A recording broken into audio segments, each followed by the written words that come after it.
Hi అండి. ఈ trendy neck cutting boat neck model మెజర్మెంట్లో ఏ విధంగా కటింగ్ చేద్దామో నేర్చుకుందామా ఈ వీడియోలో. నెక్ లెంత్ ఇక్కడ 4.5 ఇంచులండి. నెక్ పొడవు 10 ఇంచులు. షోల్డర్ పోగా నెక్ లెంత్ 4.5 వచ్చింది. మళ్ళీ దీంట్లో పైన నేను 3.5 ఇంచులకి డబ్బా షేప్ డ్రా చేసినాక ఈ రౌండ్ షేప్ అనేది ఈ విధంగా చేసుకోవాలి. ఆ రౌండ్ మనకు 1.5 ఇంచులతోనైతే వస్తుందండి.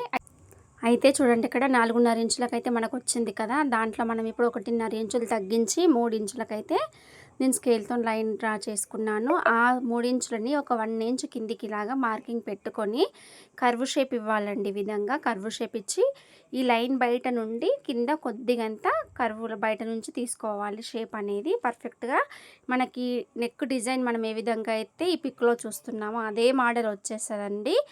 ఈ నెక్ స్టిచ్చింగ్ తర్వాత మనం బౌ అనేది రెడీ చేసి పెట్టుకుంటే ఇదే బ్యూటిఫుల్ నెక్ డిజైన్ అయితే వచ్చేస్తుంది. ఒక లైక్ చేయండి.